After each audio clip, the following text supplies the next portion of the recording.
Election 2024 has finally reached its climax. The long winded 7 phases of polls have come to an end. Indians have made their choice, and in a few hours, it should be very clear who's forming the new government. In the last few weeks, my colleagues from the Economic Times Political Bureau have fanned across the length and breadth of the country, from Kashmir to Kerala. Across 9 episodes in this special election series, Polls on My Pod, a team of India's finest political journalists, led by my colleague Nidhi Sharma, have brought to you the most detailed stories and analysis of how India voted, who they voted for, and why. Fun ride, Nidhi? Absolutely a grueling but a fun ride, Anirban. People don't really understand what goes behind, when we put out a story. And people sometimes say that we are biased, but probably nobody realizes what it takes to bring that story across in a newspaper or sometimes on the multimedia platform. So, in this episode, as we wait for the results, we have decided to take a step back and bring to you a behind the scenes account of our election coverage. The chase behind the big interviews and the many anecdotes from the travels across constituencies that don't make it to paper or pod. We speak to my political bureau colleagues CL Manoj, Rakesh Mohan Chaturvedi, Kumar Anshuman, Krishna Thevar, Vatsala Gaur and Jatin Thakkar about their experiences in Lok Sabha elections 2024. It's Tuesday, the 4th of June. From the Economic Times, we are your hosts Anirban Chaudhary and Nidhi Sharma. This is the Morning Brief.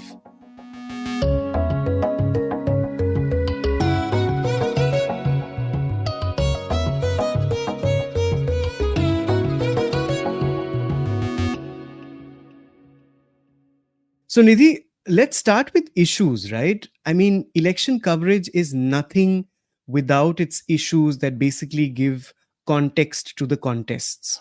And there are so many of them across regions and states and constituencies. And in fact, what I found most interesting was that the issues that capture debate and discourse across news channels and the print space and social media are very often different from those issues that actually influence voters. And then there are so many, even in these big issues, there are so many nuances that are seldom captured, right? Anirban, it's very intriguing. Sometimes we sit in our newsrooms and make assumptions, or sometimes what may seem big to us does not necessarily reverberate on the ground. Like for me, the arrest of Arvind Kejriwal was one such issue. Like before he was released from jail, AAP made it a big campaign, jail ka jawab vote se. So they had these visuals of Kejriwal behind jail bars, and this tagline, "Jail ka jawab vote se" was there on the posters. Now it worked in Delhi, certainly. You could hear people talking about it. Like when I went to different constituencies, people spoke about how central investigative agencies were being misused. But in Punjab, there was no such talk. Like, people, it wasn't even a part of the conversation. Another Mhm. issue here related was Swati Maliwal's issue, the alleged assault of Swati Maliwal. Now, AAP was clearly on the back foot. But when you spoke to people, even women, that issue didn't seem to stick. Women themselves, raised doubts about it, like saying, "Kya pata chalta hai, kiski galti thi?" Or, politics mein koi doodh ka dhula nahi hota hai. So, my colleagues also found such interesting issues on the ground. CL Manoj tells us what surprised him in Kerala. One theme that was dominating across the constituencies was the violent incidents that took place in the far off Manipur in northeast. This has an electoral background because both the Congress and the left tried to drive home this point to the Christian minority in Kerala, because you know that there was a very ambitious effort by the BJP top leadership from Delhi to woo and attract a section of the Christians to their fold in Kerala. So both Congress and the left cited the violence that happened in the Manipur, and also the violence that took place in the Kuku dominated areas, to say that the minorities, especially the Christians, did suffer a lot in a BJP ruled state, and therefore they should be extremely cautious about responding to the all out attempt by the BJP to woo the Christians. So these are the interesting notes I could get from Kerala.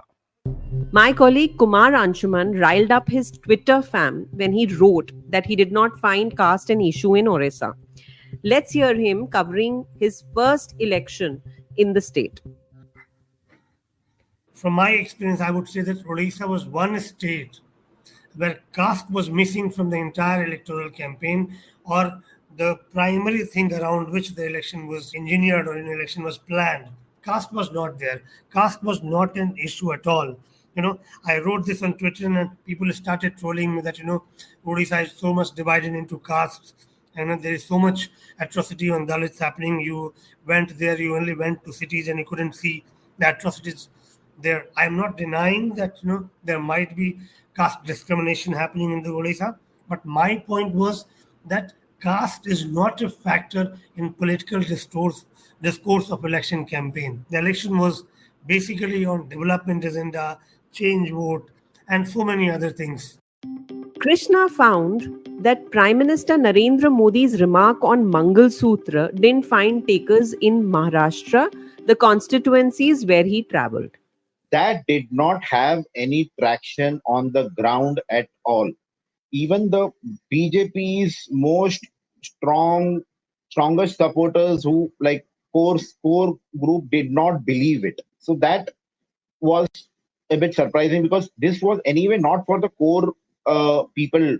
It was meant for the floating people, the floating voters who have been voting for the BJP in the last 5 years, but who might be planning to go back to the Congress, NCP, and Uddhav combined. But even the BJP's core voters did not actually believe it so strongly that that this Mangal Sutra will be taken away or whatever. Because if the BJP's core supporter, or say the Karyakarta, did not believe it, then the work in preaching to the people, reaching out to the people that, this thing is going to happen to you if you don't vote for the BJP, that itself the Karyakarta did not do it because he did not believe it. Krishna also told us about a new twist to an age-old, interesting rivalry in Maharashtra between Sharad Pawar and his nephew. Baramati has always, during Sharad Pawar's, when he was the chief minister, there were a lot of allegations against him. Khairnar made allegation that he's involved with the underworld and all that. But Baramati has stood with Pawar because Baramati has been very practical, because Sharad Pawar gets the job done in Baramati. He gets a lot of industries, he gets a lot of water, lots of projects in Baramati. This time, Pawar, who's fought his entire elections in a very practical manner, he has gone on a very emotional pitch. He's giving an emotional pitch, which he's never done in his entire life. He's been like going to temples. Sharad Pawar Senior has never made a show of going to the temples and all, but this time he's made a show of going to the temples, and it was an emotional campaign rather than a very practical campaign. This time, Ajit Pawar, his nephew, has ran a very practical campaign. You vote for me, I will give you that. So the roles have reversed. So that I found in Baramati. Also, both Ajit Pawar and Sharad Pawar have their own fan following. But what I was told was that while Sharad Pawar is respected in Baramati, Ajit Pawar is feared. Now, so end of the day, whether the fear wins or the respect wins will have to be seen on June 4th. But that is what I found interesting in Baramati. Of course, the biggest win for a journalist during election coverage is a big ticket interview. And behind almost every interview is a long chase across hours, sometimes miles of a politician's campaign trail before one finally manages to catch hold of them for often no more than 5 to 10 minutes. Yeah, Nirban. Nobody sees that, we keep trying, we keep looking for the big interview, the big in. See, all the netas are very busy at that time. And to get them to catch the star campaigners or even the big interviewers, like, it's very difficult. So, one of the most interesting ones for me was covering this independent candidate in Barmer. He was a sensation. We did an episode also of Polls on My Pod on him. What surprised me was how crazy people were about him. Like, he didn't walk to the dais, he would be carried on the shoulders to the stage. So when I returned from Badme, my boss asked me, what do you think worked for him? Why this craze? He's on Insta, he's on Twitter. And honestly, barring the top leaders, I've never seen this kind of madness for anyone. Like, when I met him, he showed me his arms. He showed me his arms. There were scratches on his arms because people just wanted to, hold him. He was so, in a way, very charming. And, we knew why he was a people's leader. But yes, Anirban, the chase is quite something. Vatsala got Priyanka Gandhi in Rai Bareli, and she terms it as the most expensive interview. Yeah, Priyanka Gandhi's interview was both the interview as well as the process to get to that interview was a bit interesting. So I spoke to their media person, and I was told that okay, she had a 5-6 sabhas lined up for the next day. So at that time, until that time, she wasn't really speaking to people exclusively, maybe giving a few bites here and there, but not like a sit down interview. So I went to Raebareli, and then I went to the first sabha that she was supposed to address, where she was coming from Telangana because she had gone there to campaign. So she had to land and then come directly to the venue for the sabha. So of course she was a bit late. She was, I think, 1.5, 2 hours late. Then we were told, okay, after this sabha, maybe after the next sabha, you can get a hold of her where she can spare 5-10 minutes. But then this happened, and ultimately we were told after we chased her around in 2-3 like 2-3 places, then we were told that okay, when all her sabhas end, like in the night after 10 p.m., it's only then that she'll be able to spare some time. So then I had to chase her around the entire day. But yeah, that was after 10 p.m. where we got like 5-6 minutes of her, where she was just she was still sitting inside the car, and we had to speak to her. So that was one expensive interview, I must say. I mean, because we chased her down for hundreds of kilometers while she was going around. So for 5 minutes of her time with us. Sometimes we interview the candidates at the unlikeliest places. Anshuman went to Bihar and tells us where he caught up with Pappu Yadav. I was chasing him since the morning, and every spot I'll go, his people will tell me that we are here, we are reaching here, and I'll go there, and then I'll find out that he has just crossed it and he has gone to another spot. So this, cat and mouse game continued till late afternoon, and around 3 o'clock I got hold of him in a village where his, convoy of vehicles were going up. He was riding on a open jeep, interviewing to a TV channel, the vehicles moving slowly, and in another vehicle in front of him, there was this camera. So it was all like a film shooting happening, in a village, in a remote village. It just gave you a thought of an OTT kind of thing. And then he saw me standing there. He just asked me to just come up and just latch on to the jeep. So I just stood at the ramp prepared by him, ramp attached to the jeep. I just stood there, hold my hand, and then I put my phone on and did that interview standing on that jeep ramp for almost 15-20 minutes. So that was very interesting when he talked about it. He said that all the big leaders have come to defeat me. Here I am. पांडवों ने 5 गांव मांगा था, मैंने तो 5 गांव भी नहीं मांगा है, मैंने तो बस एक पूर्णिया मांगा है, और उसके लिए सब लोग, तेजस्वी को मुख्यमंत्री बनना है बने, किसी को प्रधानमंत्री बनना है बने, मुझे बस पूर्णिया दे दो, तो मुझे तो ये भी नहीं दिया. So now I am contesting as an independent, and he was talking about it, and people were coming closer to him. So that was a nice experience there in Purnia. Yeah, and the kind of places we do our interviews is so interesting. I remember Jyoti Mirdha's interview this time in Nagaur. They made me, first I was in the car, then she climbed up on a rath, and there were others. So in that strange setting, you're actually conducting your interviews, and it's obviously blazing hot. And in Purnia also, in Purnia only I interviewed Jaspi Yadav. I was staying in a small hotel, and this is the time of marriage season in Bihar. When I visited there, the guy told me that tomorrow you'll have to vacate this hotel because we have a marriage booking. So all the rooms are booked. So I stayed there for a day. Next day, I was in lookout for a hotel, and somebody suggested me RJ Dillis and Manoj Jha is staying in a hotel called Mayfair. So I went there and I said that it's a very good hotel. And he told me that RJ Jaspi Yadav is coming tonight and he'll stay in this hotel. So then I decided, because I had to interview him, so I thought I'll come to this hotel. I asked the hotel guy the price. He said 9,000 rupees per day. Well, that was quite a bit for me, but because of the heat, because another hotel was quite away, and I was not sure if I would be able to get interview with the Jaspi. So I took a bet. I stayed in that hotel. I paid that money. I think in the night, by the evening, Tejasvi came and I went to meet him.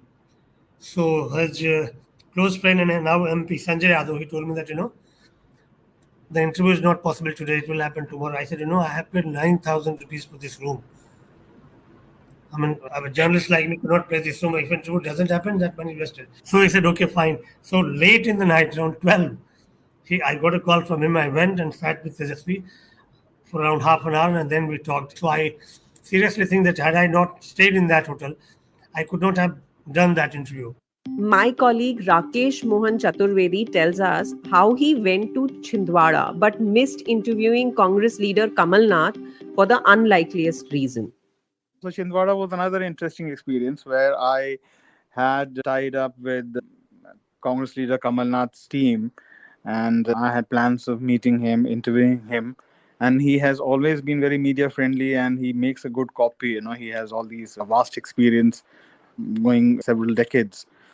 But as my bad luck would have it, that is the day when a police team raided his house to talk to one of his assistants who was accused of circulating a sleazy video of a rival candidate.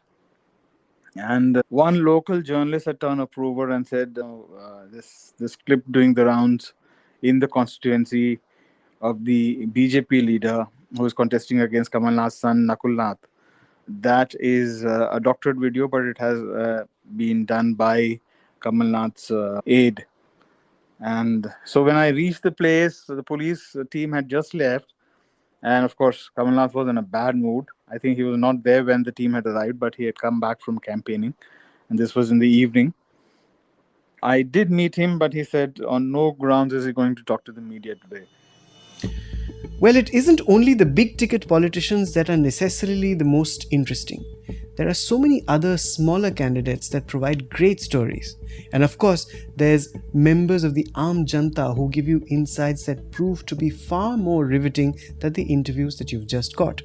They also reveal some really interesting nuances about what political parties are doing right and where they are faltering.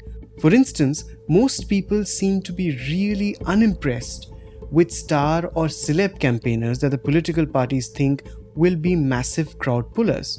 Here's Vatsala. There was this one person in Gorakhpur. He seemed to be particularly annoyed with Ravi Kishan, who is the MP there, and he's seeking a second term because he was like, he's such a big man, he's such a big actor, itna unke paas paisa hai, but the workers who campaign for him, they don't even get paid for the fuel. The workers are not rewarded or even compensated for the grunt work that they do for the candidates, and one certainly does not expect this kind of a treatment from Ravi Kishan. So he seemed particularly upset with Ravi Kishan कि वो सिर्फ आते हैं गाना गा के चले जाते हैं यहाँ पे और हमारे 200 रुपए आए हैं हमारे बच्चे को उसके लिए कुछ मतलब some money came to the ward, I think some money came, but it was very meager. So it's like 200 रुपए बटे हैं तो उसमें मोटरसाइकिल का वो आ जाएगा petrol. So yeah, so that was because one of their loyal voters. So people have their own contentions and bones to pick with. Here's our colleague Jatin Thakkar with another example. I went to this Meerut from where Arun Govil was contesting. So one of his supporters only told me, "ये राम इसको ये हमारे पर लाया और वनवास हमें काटना." But then I said, "वो." He said few days back he covered his hand with gloves. जैसे कोविड सिचुएशन और कैंपेनिंग करने चले गए और जनता से हाथ मिल रहे थे, and it became a very big issue that candidates is wearing gloves. Same is case with a celebrity where this when you come to Gurdaspur from where BJP has filled is Babu the MLA, the candidate who lost from Sujanpur. He's sympathetic towards farmers. He's sympathetic towards farmers. But वहाँ Sunny Deol's shadow loomed large over that, and a BJP worker very jokingly said कि वो जो 2.5 kilo का हाथ था ना जिसके पड़ने से कोई उठता नहीं तो वो हमारे ऊपर ही पड़ा हुआ है। वो 2.5 किलो का हाथ पहले हमें उठाना पड़ेगा फिर चुनाव जीतेंगे। And also, often, as in all journalism, you're chasing one story and luck into another completely different, fascinating one. Which is what happened to you, Nidhi, when while covering Punjab, you found yourself at the Sidhu Moosewala death anniversary, right? Yeah. So I think, Anirban, the most important part, is lucking out actually. Without a little bit, without a spot of luck, we are like nowhere. First, before I come to Sidhu Moosewala, I'll tell you, like in Chhattisgarh, I was in Korba. And as luck would have it, Chief Minister Vishnu Dev Sai was attending this party function in the same hotel where I was staying. And, I hadn't lined up any interview with him because I didn't go to Raipur. I just, landed there. And then I straight away went to Korba, which was the constituency I wanted to cover.